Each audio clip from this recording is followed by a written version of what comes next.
Hello everyone, nice to see you all again. It's time to discuss the year of 2017. We're getting very close to the modern years here now in the Billboard year-end charts ranking series thing that I got going here.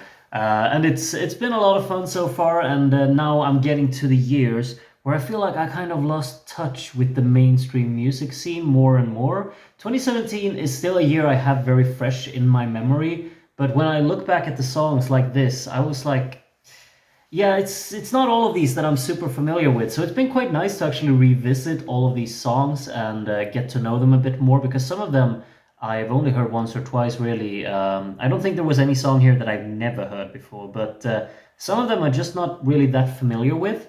As you can take a quick glance on screen right now, these are not really the top 20 songs on the Billboard year-end charts because Closer by the Chainsmokers and Halsey was in fact number 7 on this year's list. But of course, I talked about that in the last video, so you can just go back and watch my 2016 video if you want to hear what I have to say about that one.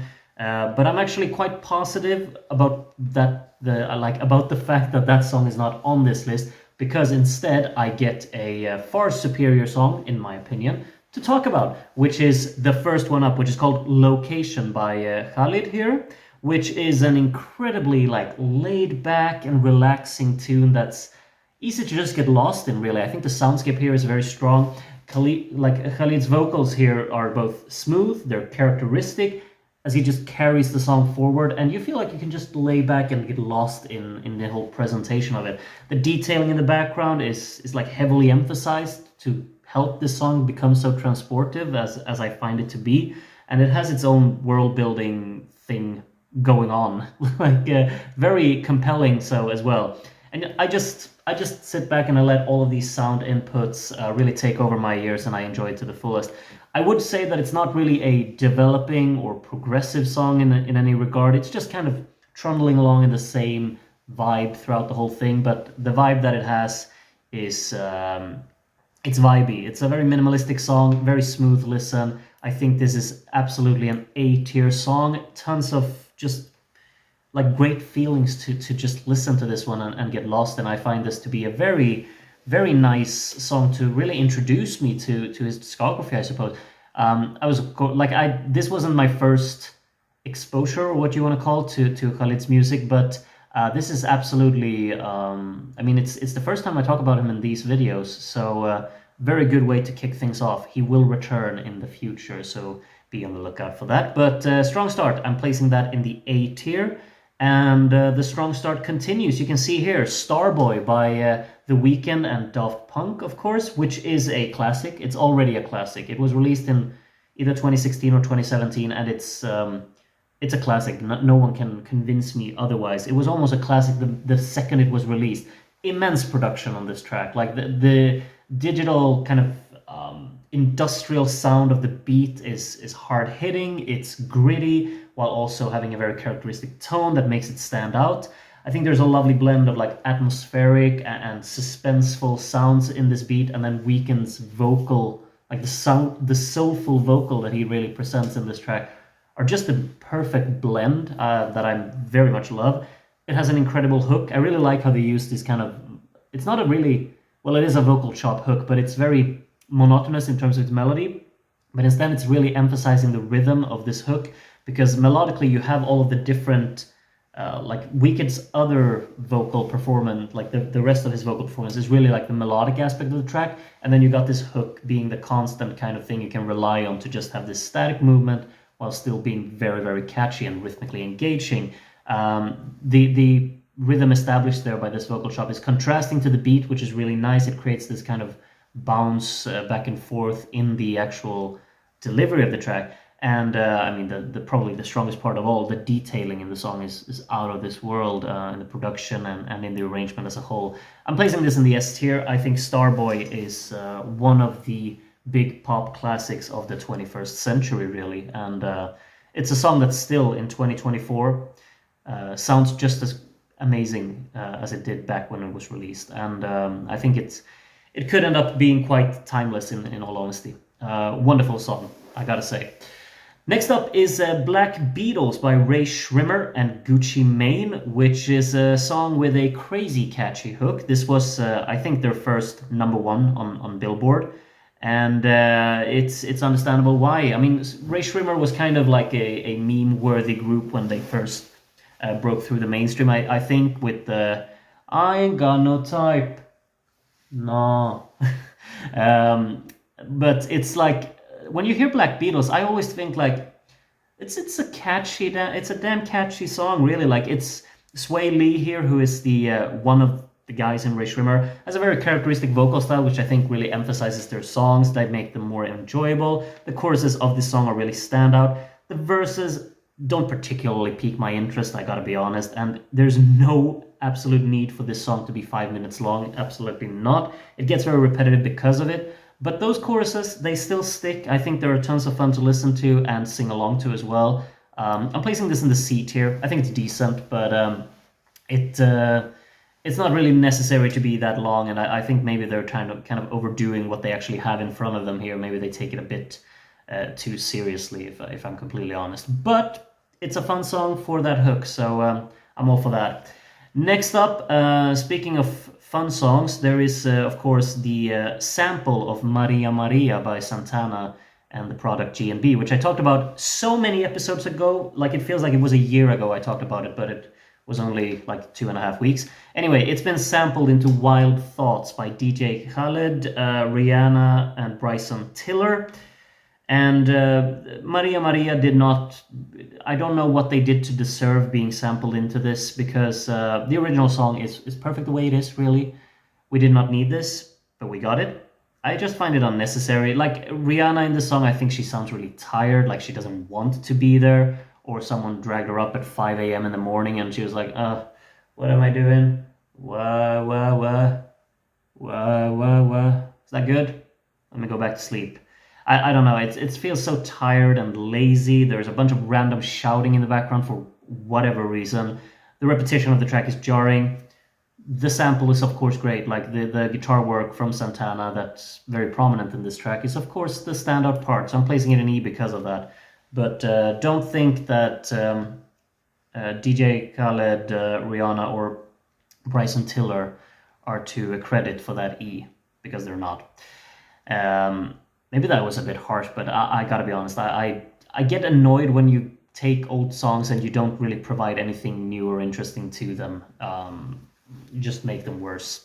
Anyway, next up is Zedd and Alessia Cara with Stay, and Zedd is of course quite the convincing producer. I think he's done some incredible mixing throughout the years and has put together some really enjoyable songs. Stay is not really one of those, in my opinion. Like, there's a playful detailing in here. The mixing is absolutely on point.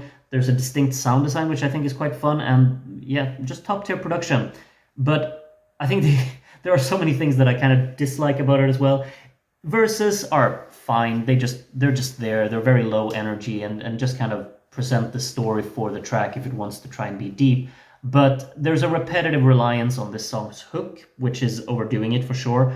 There's kind of a little bit of an annoying synth layer during these choruses as well to try and emphasize the melody there, which I never really clicked with. And I absolutely despise this pausing melody for the chorus. It's the stay a minute, dun, dun, dun, dun, dun, dun, dun, dun. Like that little pause, it feels so, I don't know what to say really. Like it's just distracting, and it's a bit off-putting. Like, it takes me out of it, and I get it. It wants to be like effective, like it tries to be a rhythmic impact instantly there. Like, it just hits that stamp on the melody, and then you wait, and then it keeps going.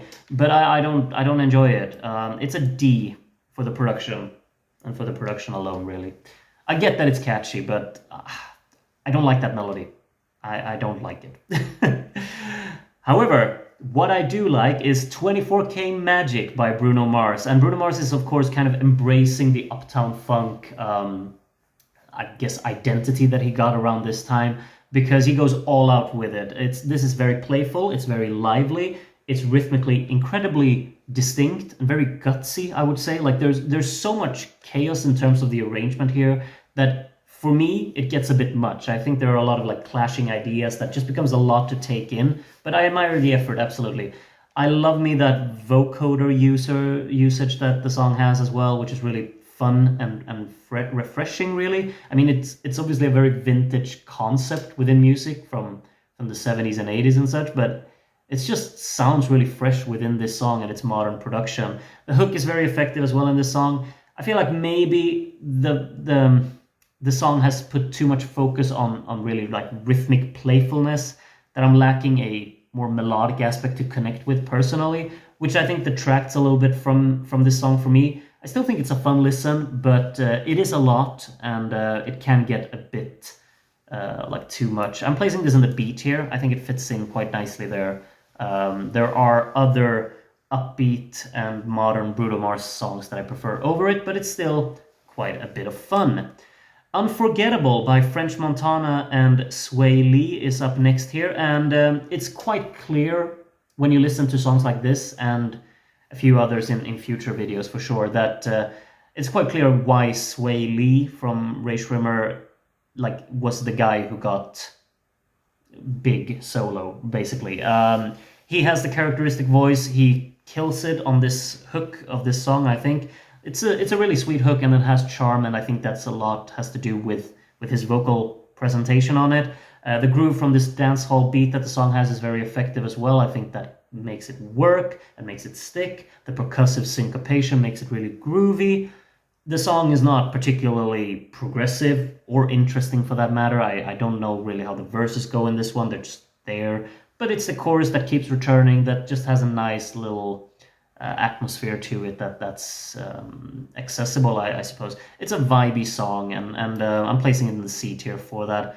I probably think that Black Beatles has the more catchy hook, however, so I'm placing that one just slightly above. But yeah, Swae Lee is covering up the C tier here in today's video, and he will get some company because this is Mask Off by Future. And like, this song has so many things you can really discuss about it. Mask Off is, in my opinion, maybe a little bit of like a nonsensical kind of song. Like, it absolutely has a purpose. I'll get into that, but okay, let's start off with something incredibly positive about it. The prison song sample by Tommy Butler here is incredible. Like, what a perfect fit for a hip hop beat, truly. This beat is both cinematic and also incredibly enticing, I think. The percussion helps establish a huge soundscape, really, along with this sample. And I could get really like lulled into listening to this beat on repeat for hours, really. It just works that well. Future's hook on the song may be simple, but it's also very catchy and memorable, to give him credit. Tons of fun to listen to, really. I will admit, I could blast this in my car and just, vibe along with it. Absolutely. But I also have to say, like, the less seriously I take this song, the more I enjoy it. And I think that's kind of the right approach you need to take with this one, because it is a fun song to listen to if you just take away everything, like take away all your critical thinking, just enjoy the whole vibe and energy of it, really. Lyrically, this song is as shallow as a puddle, really. It's just Future listing off a bunch of narcotics, mainly. I haven't really delved into it, but it feels very nonsensical. So that part, I'll just dispose of that a little bit. Still, the song is just quite the vibe. So I'm placing this one in the C tier as well. All of these, it feels a bit silly to just place all of these hip hop songs in the same tier here. But that's kind of where I find them to be. I'm gonna be honest, I'm gonna place Mask Off at the top of them because that's the one I have the most fun listening to. It's just throughout the whole runtime as well. It just keeps that energy going, and it's a really fun listen. So I'm placing it top of C tier for now. Next up, we have a very uninteresting artwork, that's for sure. This is the song XO Tour L Life 3. Yeah, the title is a mess, but it's by Lil Uzi Vert. Who I don't know much about. I will be completely honest. This is not my area of music that I'm familiar with. However, I can give credit where credit's due, and it's, again, the beat of this track. It's ominous, it's haunting. I think the song kind of presents an unfiltered desperation from the artist's perspective. And I think this topic of like alienation and depression hits really hard in this song, along with that beat. Unfortunately, I think the song also doesn't really know what it wants to be because it delves a lot into, fast cars and NASCAR and how much women want Lil Uzi Vert, which, I don't really think connects with the rest of the package here, and I think it's a bit unnecessary. It feels like it tries to cover up an actually deep message that maybe the purpose of the song is actually to be a bit emotionally loaded and gripping and share a more vulnerable side of the artist in question, but you kind of cover it up by throwing in fast car, NASCAR, all the women want me, and stuff like that. Also, like the heavy processing on his voice, it is a little bit of a turn off for me. I get that it's very popular and it's a modern take on production. I just find it to be strongly overdone in this song. I'm placing this one in the D tier. I still think it's quite a really interesting listen, and the vocal hook during the choruses really work as well. I think the vocal really gets a bit more off in the verses where I don't think it's as convincing. But there are a lot of strong things about this song, I think, and I understand why it's a hit. I just feel like there's a lot of lost potential within it as well. But who cares? I mean, it's a huge hit. It was ranked number, what would it be, like 12, 13, something like that on the year-end charts of Billboard in 2017. So what do I know? Next up, it's another one by DJ Khaled again, with Justin Bieber, Quavo, Chance the Rapper, and Lil Wayne. It's a lot of people involved with this. It's called I'm the One, which is kind of ironic when there are 5 people within it. But anyway, this song is very summery. It's uplifting. It's, I guess that's kind of where it ends, to be completely honest. I think Justin Bieber is like a good reason for this being enjoyable because he has a very inviting vocal delivery in the song. The song is, however, really long and very repetitive. It's a pleasant listen for 2 minutes, really, but after that, it just simply won't end. And each rapper that comes along tries to outdo the one who just preceded them with even more vocal processing. It starts off pretty bad, and it just gets worse and worse the further into the song you go. I'm placing this one in the E tier. I think there's a little bit of warmth and charm within it, but it's not enough for me for it to save the song, really. Next up, we got Say You Won't Let Go by James Arthur. And this was, of course, like the comeback, I suppose, for James Arthur. He was very big, like 10 years, not 10 years prior to this, but like 7 years maybe. Do you remember Impossible by James Arthur? That was quite a classic little pop song. This one's a bit different, of course. It's acoustic and very sweet and sincere, it really feels like. There's a pretty composition behind this. It's beautifully sung. It feels honest, palpable in its emotion. Progressively, it's a bit underwhelming and slow, and I get that, but those choruses just hit very sweetly and yeah, it's kind of like a bit of a cozy hug when he uses his falsetto like that, and the scaled back instrumental that also goes along with it. I'm placing this at the top of B tier. I think it's a very pretty song, and I could put it on at any time and just really feel for it. It's perhaps not the most engaging or interesting song out there, but it's very pretty. So top of B tier for me. As I move on to Post Malone and Quavo with Congratulations. And there are a lot of things that I really think about this song as well. Or are there? I don't know. It kind of passes me by a little bit, but it's an enjoyable tune, really. I like how the song feels very wide and these kind of light synth pads are just swirling around the soundstage. It feels very neat and it's in its attempt of world building. It's an atmospheric soundscape, really. That's probably the main thing. And Post Malone, I think, provides a very somber tone with his vocal style in this song, which is really nice. It's pleasant. It's a vibey little listen. Again, like a lot of the songs. Maybe 2017 was just a vibey year. But it's at the same time not the most engaging listening experience. I think it just kind of trundles along. It never really develops anywhere or goes anywhere, unexpected. It's just kind of there. I still think it's probably, could it be like a weak B or a strong C? I'm placing it in it's a weak B. I do think that like just that whole soundscape concept that it has maybe just boosts it up a little bit. Congratulations goes into the B tier. It's not as strong as the other two in there, but I'll keep it there.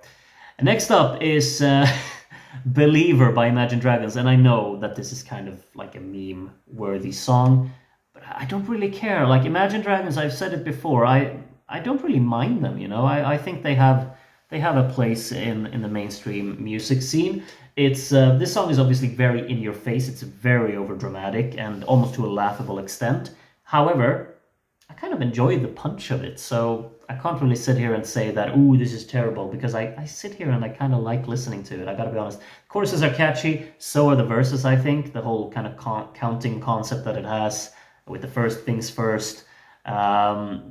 It's you know, just very memorable and a little bit of fun. It's accessible and perfectly suited for all of these sports commercials that it's used in. I mean, I guess that's maybe the point of the song.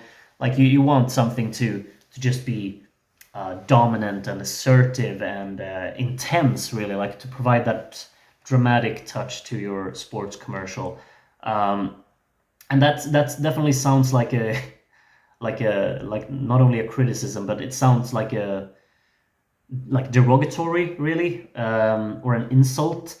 But I don't really think it is. Like there needs to be songs within that vein as well. This is nothing I praise for originality or creativity, but I do have a lot of fun listening to it. I gotta be honest. I'm placing this one in the B tier, B for Believer.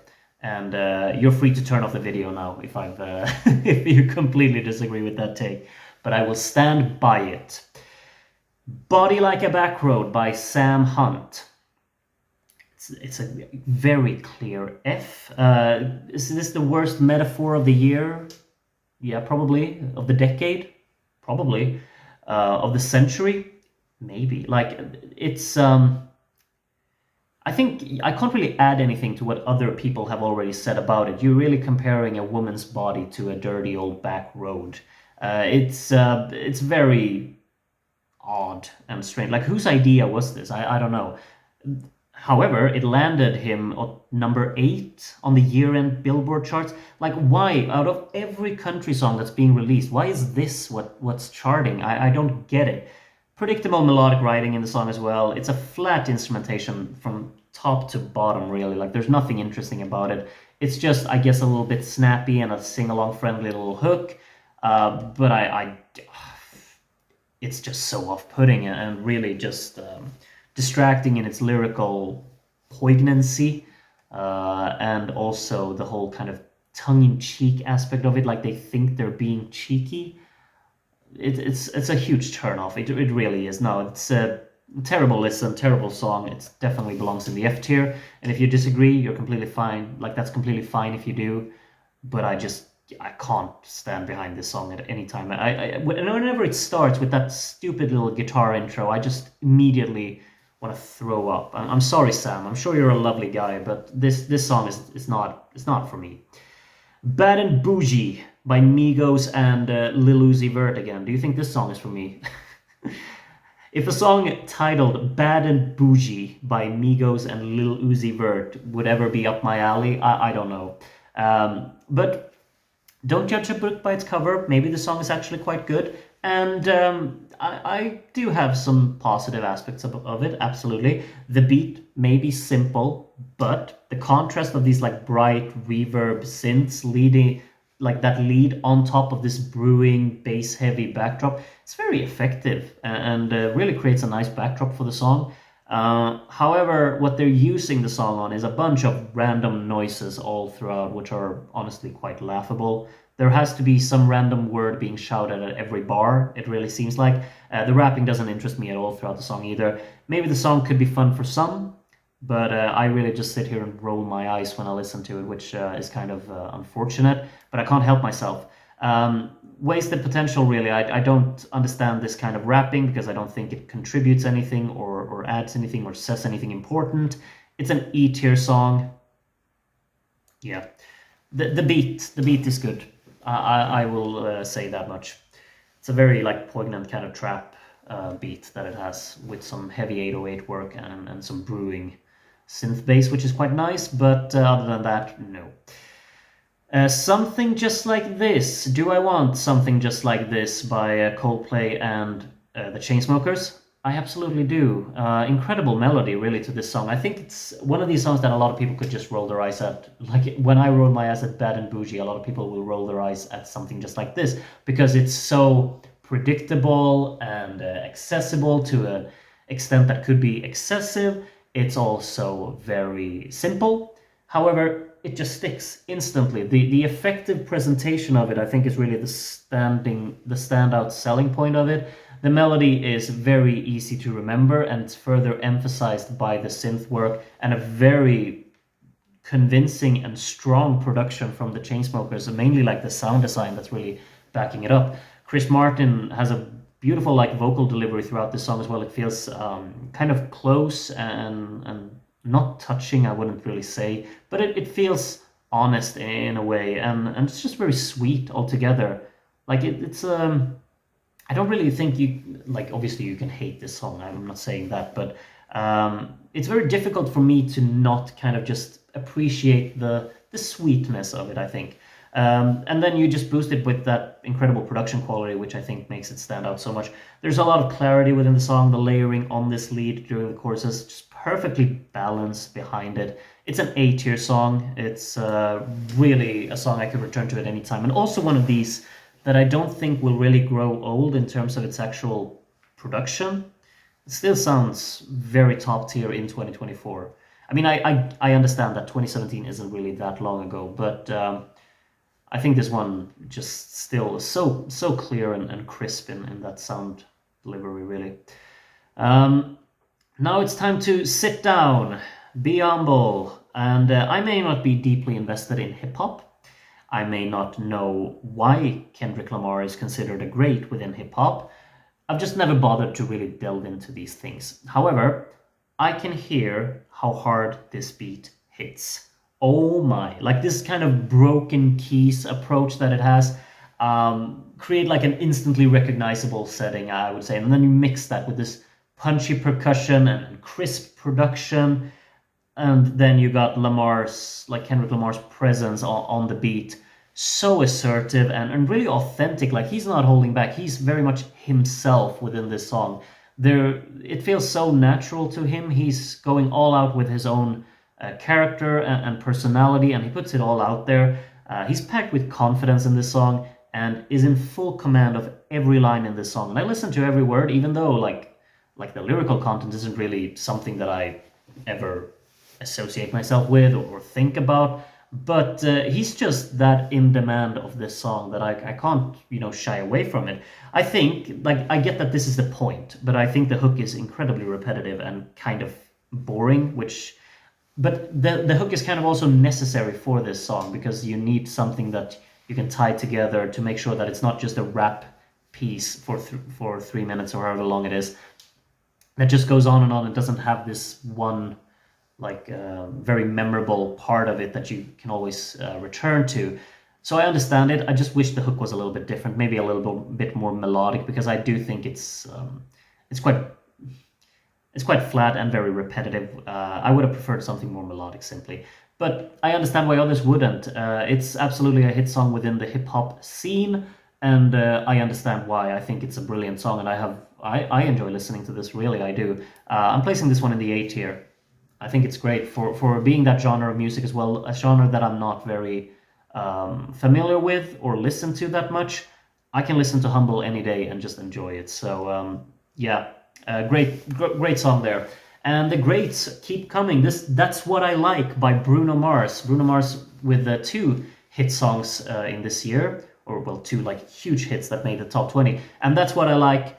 This is so up my alley. It's colorful, it has a lot of flavor, finesse, flair. It's like insanely distinct rhythmic hits from all of these instrumental inputs, kind of like 24K Magic, but I think this one is more easy to just get invested in. It's also a bit more melodic in my opinion. Bruno just glides through this song with his flair and exquisite style, really. It feels very glamorous at many times, the whole approach that the song has taken, and it really has that kind of luxurious identity to it. Like the instrumentation is absolutely, it's just lush, and there's like rich detailing throughout the song. it just stands out and pops off the I guess pops off in the speakers really, from all of this glamour and glitz and whatever you say. It's sounds super refreshing. It's a tons of fun to listen to. Rhythmically so intense and engaging and distinct and punchy. It's top of A tier. I'm not going with S tier to it because I don't listen to it as much as maybe I should. I don't think it's as fun as an Uptown Funk, which spoilers I did put in the S tier, but it's still a great listen. Truly, so much fun to listen to. I'm placing very top of A tier. As I move on to Despacito by Luis Fonsi, Daddy Yankee, and Justin Bieber. So this is the Despacito remix with Justin Bieber. I guess that's the version that charted highest in America.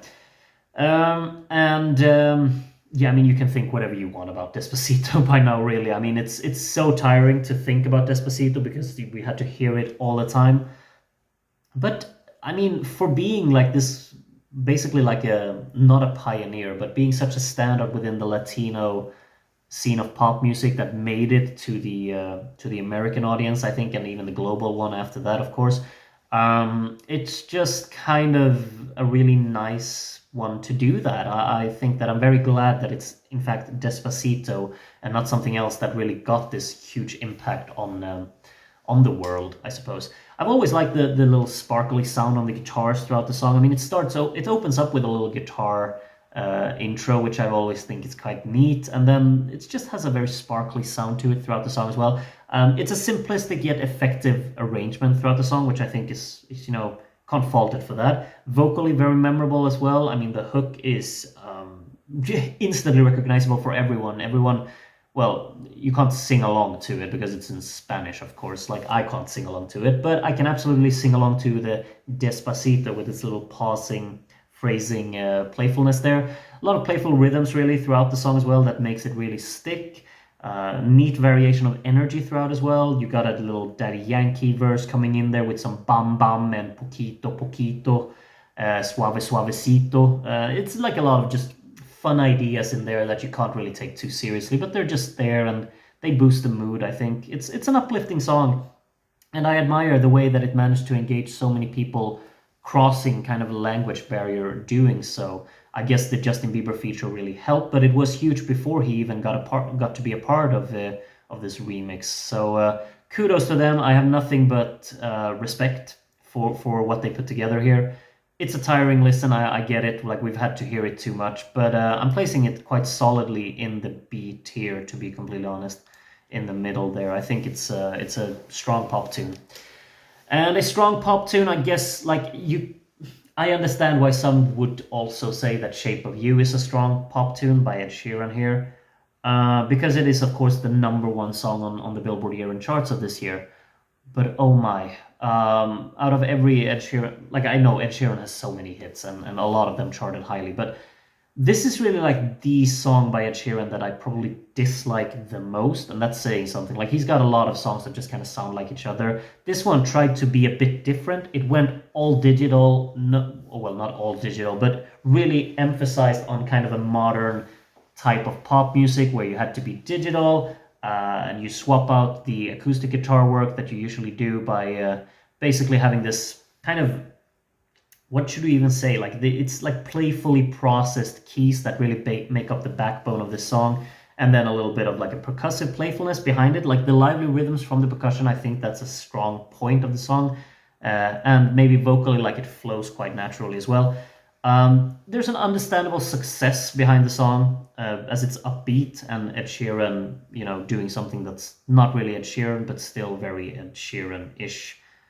I'm not really sure where I'm going with this, but its overplay probably hasn't helped in me trying to like this song, and I just find it to be a bit uninteresting and maybe unauthentic. Is that a word? I just feel like this is very much a product, and that's kind of like a thing that turns me off a little bit about it as well. It's catchy, I get it. It has a sing-along friendly chorus and verses for that matter. The rhythms behind it stack up nicely to kind of create this energy within the song. But as it goes along, I just get more and more tired of it, and I don't want to listen to it, even though that it could be, a bit catchy and a people pleaser, like a crowd pleaser, really. But no, it's ultimately quite annoying for me. So maybe it's a me issue, but I just find the song to be very devoid of any real feeling or purpose. It's just there because it felt like it needed to exist. I'm placing it in the E tier. I'm actually placing it top of E tier because I think it doesn't infuriate me as much as a Wild Thoughts, or it doesn't bore me as much as an I'm the One, and it doesn't have a bunch of laughable shouting in it like Bad and Boujee. So it's just the least bad of a lot of things that I don't like. And that would be the end of the tier list. All 20 songs out here on screen. You can see for yourself what I thought about this year. A little bit of like very evenly spread out. More positive than negative, to be completely honest, here about 2017. And some songs here that I, of course, remember a lot. Like Despacito and Shape of You. I've had to listen to these two songs like combined absolutely more than 1,000 times, I'm sure. And so have probably you. But yeah, let me know what your favorite songs from this year's list are. I would assume, and I would honestly hope, that Starboy is among like the top of a lot of your lists as well. I just think that song is so brilliant, and it is a modern classic, for at least in my opinion. So yeah, let me know which song is your favorite from this list, and you can also let me know what's your least favorite. I hope I'm not the only one who despises Body Like a Backroad, because I just find it to be that awful. Thank you so much for watching today. I hope to see you again tomorrow, where 2018 and even more like there will be even more songs in tomorrow's video that I'm not very familiar with than I was with this one. I've of course refreshed my memory and listened to all of these a few times, and I'm currently trying to refresh my memory of 2018 before I record that video. So be on the lookout for that, see what I think of that year. This one's been fun to revisit though. Take care of yourselves until then, and bye bye.